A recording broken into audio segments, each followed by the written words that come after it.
At a Senate Commerce hearing in September, Michael Kratsios, head of the White House Office of Science and Technology, faced tough questions from senators on both sides of the aisle.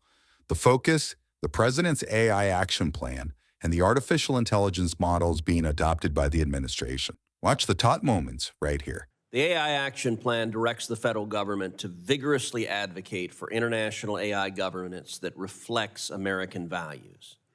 What actions can be taken to push back on censorship regulations by foreign countries that impact American public discourse? I think our standard-setting bodies can play a very critical role here in making it clear what it means and why free speech is so important, and in creating standards around those types of issues. So I think standard setting is a key role there. Like, this is a real problem, this sort of content bias that is inherent. What, I mean, if anything,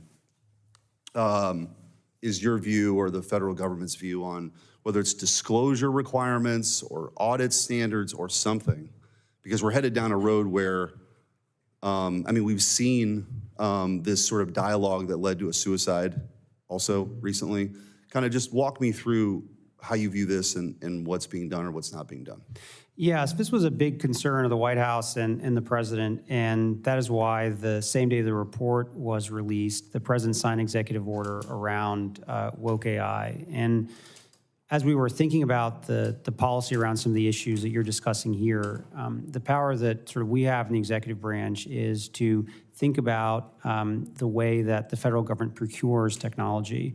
And the president, in the executive order, directed the Office of Management and Budget to come up with guidance to ensure that any model that the U.S. government procures is truth-seeking and accurate.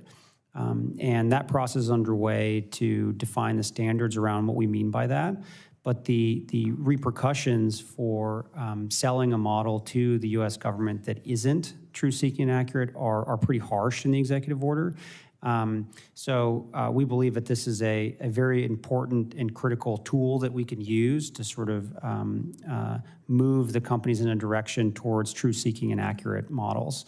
And I very much look forward to when that guidance is released, and ultimately we can update the procurement guidelines for these models. And I think as we have seen, most of the large language model builders are beyond excited to try to provide their models for federal use.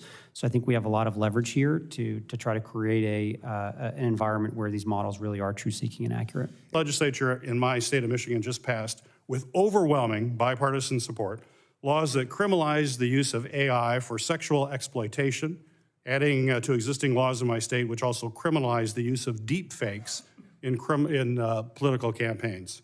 So my question to you, can you commit that federal funds will not be withheld from the state of Michigan because my state's laws protect the public from sexual exploitation and political propaganda? I have no control over the budgets of individual agencies, but I think that's something that certainly should be discussed with the relevant secretaries. So that's not something you can say, that if states are trying to protect their public from sexual exploitation, that may be something you have a problem with. Well, that's news, I think. Reports indicate that agencies, including the Pentagon, have procured and deployed Gronk, the AI system developed by Elon Musk, XA1. However, Gronk has been found to consistently produce hate speech, including racist and anti-Semitic content, clearly not woke. These were well-documented instances, clearly violate the administration's own OMB guidance and executive orders. So my question for you is, why has this administration not followed its own standards and guidance related to AI procurement? Where's it demonstrated you actually follow this stuff? The words are great, but actions are much more important. Having truth-seeking and accurate AI is something the president wrote about explicitly in the woke AI executive order, and that's something that we take seriously no matter what type of bias may be in that particular So you consider model. those woke kind of comments then that I've just mentioned here? I said in the woke. Because it's not woke, it's okay. Is that right? If it was woke, it would be not allowed. But if it deals with anti-Semitic and racist content, that's okay? Is that what you're telling me right now? Any type of bias in models. That's not what you just said. No, I named an executive order that the president signed. Within that executive order, the president called for AI that the government procures to be truth-seeking and accurate. But I want to take a moment to build on what Senator Peters was talking about in the anti-Semitism space, the questions regarding anti-Semitism in AI. The administration's AI action plan directs federal agencies to procure only LLM models that are truth-seeking or ideologically neutral. However, this administration has instead opted to deploy Grok, an LLM from xAI that has a long history of hate speech, including promoting anti-Semitic conspiracy theories. Earlier this year, I led a bipartisan letter to xAI seeking an explanation for the anti-Semitic tirades. However, xAI failed to answer any of our questions. Just last week, Wired reported that the White House pressured GSA to approve Grok for use by the federal government. You can see why we should be very concerned, sir.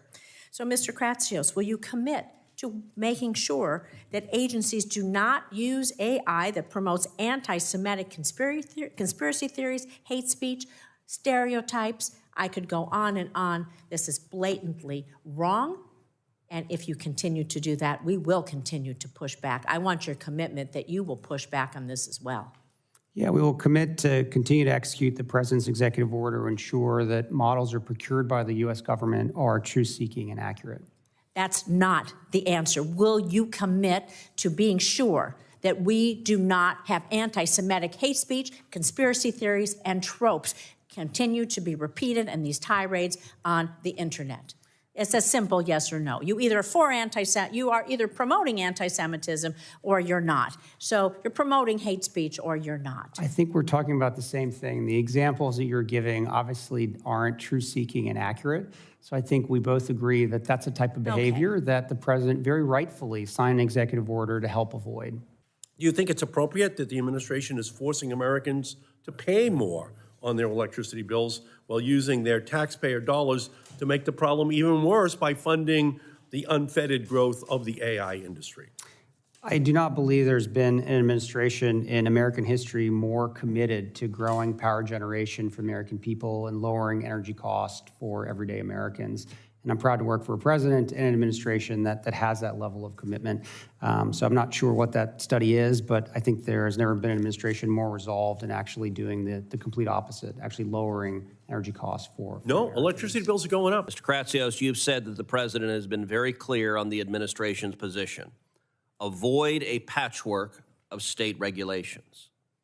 Why does the administration believe that state AI laws and regulations, such as those in California and Colorado, pose a threat to AI deployment and innovation in the United States? And does the administration support preemption of those laws? A patchwork of state regulations is anti-innovation. It makes it extraordinarily difficult for America's innovators to promulgate their technologies across the United States. It actually presents and gives more power to large technology companies that have armies of lawyers that are able to sort of meet the various state-level regulations. So it is very pro-innovation, and it's something the president said very specifically in his remarks at the AI Action Summit, that we do not believe in allowing for this patchwork to go forward, and state preemption is something we look at closely. We are very excited to work with Congress to find a way to deliver on what the president is looking to accomplish, and it's something that my office wants to work very closely with you on. For more congressional news, stay tuned to Congress Clips, and thanks for watching.